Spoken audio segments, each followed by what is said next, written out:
कांग्रेस सांसद तनुज पुनिया बरेली पहुंचे। यहां झुमका चौराहे पर कांग्रेस जिला अध्यक्ष मिर्जा अशफाक सकलैनी के नेतृत्व में कांग्रेस कार्यकर्ताओं ने उनका फूल मालाएं पहनाकर जोरदार स्वागत किया। उसके बाद वे नवाबगंज के ग्राम गंगापुर पहुंचे। कुछ असामाजिक तत्वों ने रात के अंधेरे में संविधान निर्माता बाबा साहेब की प्रतिमा को क्षति पहुंचाई थी। सांसद तनुज पुनिया ने ग्रामवासियों से मुलाकात कर वस्तु स्थिति के बारे में जानकारी प्राप्त करी। नवाबगंज के ग्राम गंगापुर, जहां पर संविधान निर्माता बाबा साहेब अम्बेडकर जी की प्रतिमा को असामाजिक तत्वों द्वारा क्षति पहुंचाई गई थी, वहां पर बड़ी संख्या में ग्रामवासियों ने सांसद जी से मुलाकात करी और घटना के बारे में पूरी जानकारी दी। ग्राम में प्रशासनिक अधिकारी भी मौजूद थे। उनमें भी सांसद जी ने वार्ता कर स्थिति के बारे में जानकारी ली और कहा कि जो भी दोषी हैं उनके खिलाफ कड़ी से कड़ी कार्रवाई होनी चाहिए। उसके बाद सांसद तनुज पुनिया बरेली सर्किट हाउस पहुंचे। यहां पर उपस्थित सम्मानित समाचार पत्रों के जनप्रतिनिधियों से वार्ता करी। सांसद तनुज पुनिया जी ने कहा कि आज असामाजिक तत्वों द्वारा कई जगह पूरे प्रदेश में से लेकर बरेली जिले में भी संविधान निर्माता बाबा साहेब भीमराव अम्बेडकर जी की प्रतिमाओं को क्षति पहुंचाई गई है। बरेली से सैयद आसिफ की रिपोर्ट। जो भी आपके प्रश्न होंगे वो हम भाई माननीय सांसद पहले बता दीजिए, आज आप गए थे चाकू जा रहा हूँ। उसके बारे में। सबसे पहले आप सभी का बहुत बहुत धन्यवाद कि आप लोग यहाँ बात सुनने के लिए और जनता तक बात पहुँचाने के लिए यहाँ पे आए। आज हम लोग को सूचना मिली थी माननीय राहुल गांधी जी के दफ्तर कि बाबा साहब की जो प्रतिमा है उसको खंडित किया गया है, लोगों ने उसको तोड़ा गया है लोगों ने, और विवाद भी है गांव में इसके चलते। तो उन्होंने मुझे अजय राय जी के माध्यम से सूचना दिलाई कि यहाँ जाना है और पता करना है कि विवाद किस बात है। तो हम लोग यहाँ गंगापुर गांव में गए, नवाबगंज क्षेत्र में।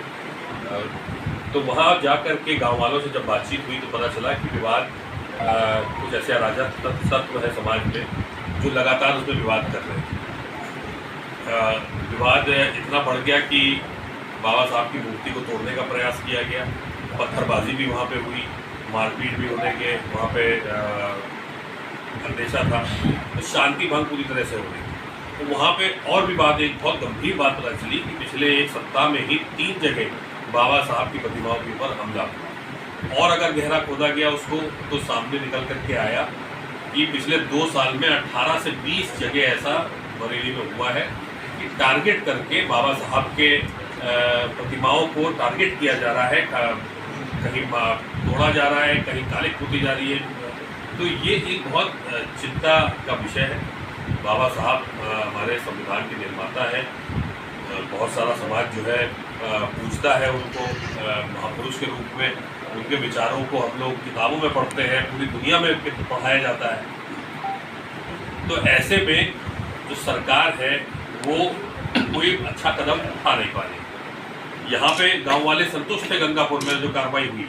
ये भी मैं कह रहा हूँ, प्रशासन की तारीफ करूँ कि वहाँ पे पुलिस ने कार्रवाई जो करी वो सही कार्रवाई करी है और लोगों को गिरफ्तार किया।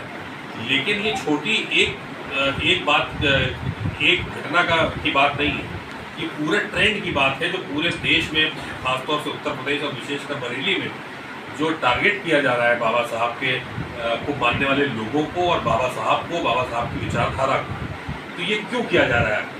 तो ये जो विचारधारा है जिसमें भारतीय जनता पार्टी विशेषकर बाबा साहब को दबाना चाहती है, एक तरफ मंचों से उनके गुणगान करती है और दूसरी तरफ पीछे से हमला करके और उनकी पूरी विचारधारा को नष्ट कर देना चाहती है। और ये आज ही से नहीं बल्कि सन 47 से जब से उनको संविधान बनाने का मौका दिया गया तब से बाबा साहब के पीछे है। चाहे उनकी शव यात्रा निकालने का काम हो, संविधान की प्रतियां चौराहों में जलाने का काम हो, या अभी पिछले सेशन में ही हमारे गृह मंत्री जी के द्वारा राज्यसभा में भाषण के दौरान बाबा साहब को अपमानित करने का काम। जगह जगह हमले करवाए जा रहे हैं, बाबा साहब की विचारधारा को नष्ट करने का काम किया जा रहा है। तो ये निंदनीय है। और विशेषकर उत्तर प्रदेश में जो कानून का डर अपराधियों के मन में होना चाहिए था कि अगर हम गलत काम करेंगे या ऐसी मूर्ति को बाबा साहब के खिलाफ काम करेंगे तो कड़ी कार्रवाई हम पे होगी और तुरंत कार्रवाई होगी। ये डर जो है उनके मन से समाप्त हो चुका है, खत्म हो चुका है। उनको पता है कि अगर कल के दिन कार्रवाई भी हुई और भारतीय जनता पार्टी का झंडा उठा करके हम रोड पे निकल गए तो वाइट वॉश हो जाएगा, सारी धाराएं, सारे FIR सब गायब हो जाएगी। तो ये जो डर है उनके मन में, ये खत्म हो गया। तो ये एक बड़ी समस्या है और इसको उठाने के लिए, इसी को देखने के लिए हम लोग जगह जगह जाएंगे और यहाँ बरेली आ जाएंगे।